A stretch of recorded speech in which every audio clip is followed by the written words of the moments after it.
Have you wondered why Fred Vasseur, Ferrari's head, had to publicly go out to defend Lewis Hamilton after Imola GP? What is really happening within the most iconic team of Formula One? Emilia Romagna 2025 Grand Prix was not just another chapter in the history of Formula One. It was a weekend that put both the emotional and competitive capacity of one of the most laureate pilots of modern motoring. Lewis Hamilton, who had started a new stage in his career by joining Ferrari, arrived in Imola surrounded by a special aura. The Enzo e Dino Ferrari circuit is not any scenario. It is a temple for the tifosi, a place where emotions not only feel, they breathe. And for a pilot who first wore the iconic red of Ferrari before the local fans, the pressure was colossal. It was his first Italian Grand Prix as a Scuderia pilot. The expectations were gigantic, almost unbearable. But the reality on track was devastating. From the training, a strange tension was perceived in the environment. Hamilton, meticulous as always in preparation, could not find the total connection with the SF-25. The car seemed to have potential, but not enough to make it a full trusted tool. And Saturday's classification arrived. A disaster. Lewis was left out in Q2, eliminated in a session that should have been the showcase of his talent, not the reflection of his difficulties. Ended in 12th position. The image of a 7-time frustrated world champion, with the lost look and the broken voice, toured the paddock as an uncomfortable whisper. "I feel completely devastated and destroyed," were his words. It was not a simple complaint or a reaction to the heat of the moment. It was the expression of a pilot who felt that he was failing his new team, his history, his legend. These types of confessions are not usual in someone like Hamilton. He has always handled the pressure with a mixture of coldness and trust. That is why his statement was so powerful.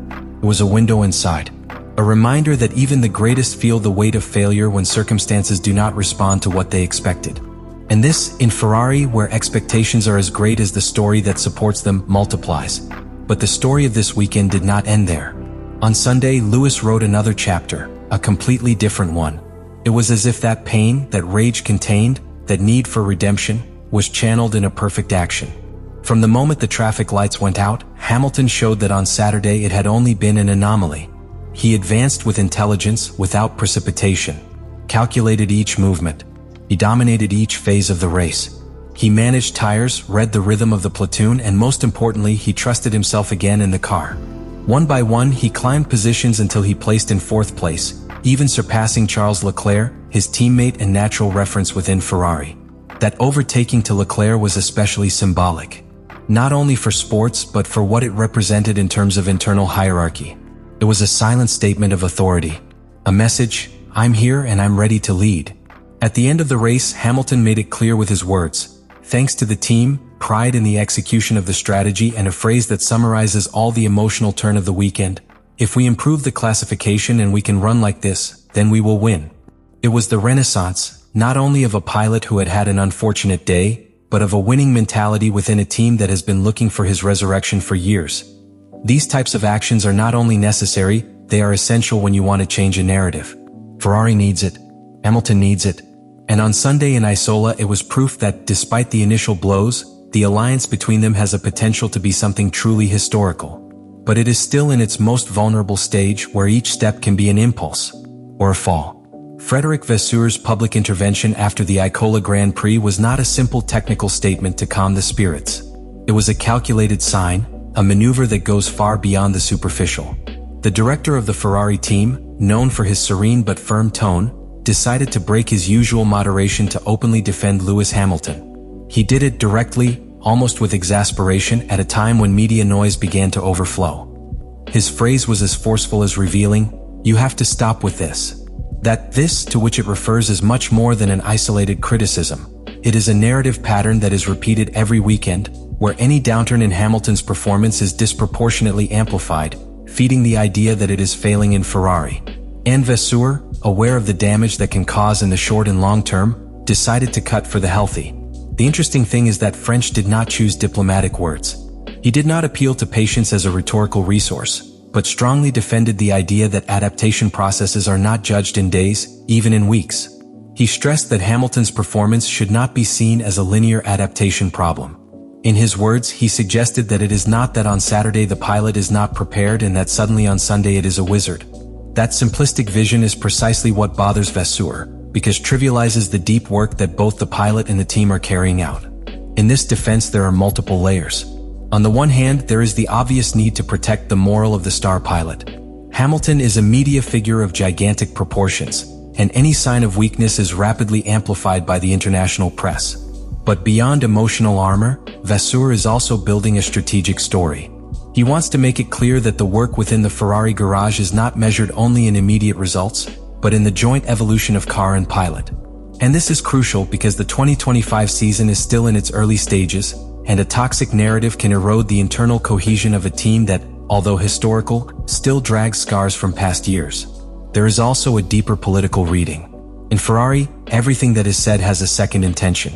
When he went back to Hamilton so public, Vasseur is also sending a message to the most traditional sectors within the organization, those who could be questioning the commitment to a high-profile foreign pilot.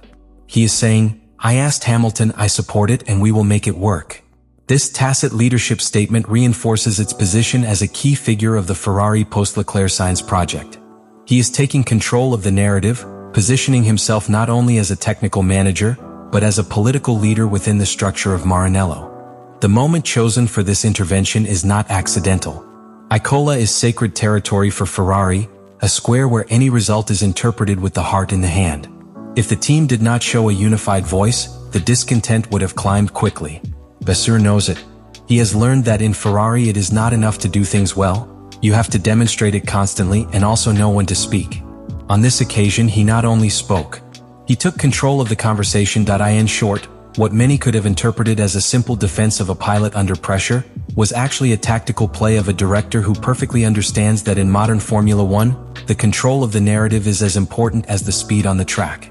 Vasseur is not only protecting Hamilton, he is protecting his project, his vision, and his commitment to return Ferrari to the top through a deep cultural transformation. The question is whether that vision will be supported by the results, or if it will become another unfinished history of Italian ambition. What Frédéric Vasseur said in defense of Lewis Hamilton was not only an answer to the media, but a gesture with a much deeper intention. Aware of the critical moment that Ferrari lives in his transition to a new era, Vasseur is using each word and each public intervention as tools to sustain the project. In that context, supporting Hamilton publicly is much more than a sample of personal support. It is a way to legitimize the path you have chosen for the team. Hamilton's arrival was not a symbolic hiring. It was a strategic commitment to a change of mentality, a way of challenging Ferrari's internal culture from its foundations. Vasseur knows that bringing Hamilton inevitably implies a transformation in the way Ferrari operates. Lewis is not a pilot who limits himself to driving fast. It demands excellence at all levels. From boxes management to technical development, from communication to strategic planning, everything is under scrutiny when he is in the team. This can be uncomfortable for an organization with traditions as entrenched as Ferrari, but it can also be the necessary spark to break the mistakes of the past. In defending him with such firmness, Vasseur not only protects Hamilton from premature trial, but also protects his vision of the future, the idea of a more modern Ferrari, more professionalized and less emotionally reactive. Public support also sends a signal within the team, not only to engineers and mechanics, but also the intermediate controls and the political environment of Maranello. He is saying, in effect, that this is the chosen path and that there is no back. That the technical, sports, and human decisions that have been taken are not subject to improvisation or external pressures. That Hamilton will not be the scapegoat of the deficiencies of the car or strategic errors. And that message has a huge weight in a team that has suffered for years the instability that arises when there is no clear narrative or a firm leadership line. However, that defense also raises tension. Because by raising Hamilton as the central figure of the project, any future failure will also be directly associated with him and those who bet on his arrival. Vasseur is assuming that risk consciously. But he does it because he knows that a team like Ferrari cannot aspire to socks, or bet on greatness with all consequences, or falls into mediocrity. This explicit support is, deep down, a reaffirmation of that total commitment. What happens in the next races will be decisive. If Ferrari manages to make a leap in performance, if Hamilton manages to turn his actions into podiums or even victories, then this support strategy will have been worth it. It will be seen as an effective leadership test. But if the results do not arrive, the pressure on Vasseur and especially the project it represents will increase implacably. In that sense, time becomes such a critical factor as track performance. And Ferrari, as many times in its history, faces the challenge of balancing expectation, politics, and sport with the gaze of the world on them. What we have seen in Imola and the subsequent statements of Fred Vasseur are not isolated. They are pieces of a much larger puzzle that defines the present and future of Ferrari. We are facing a team that has made bold decisions, which has opted for a pilot with a historical trajectory but also with a demanding character, and must now demonstrate that this bet was not simply a blow of effect, but the beginning of a real transformation. Vasseur knows it, Hamilton knows it, and the whole paddock is watching it.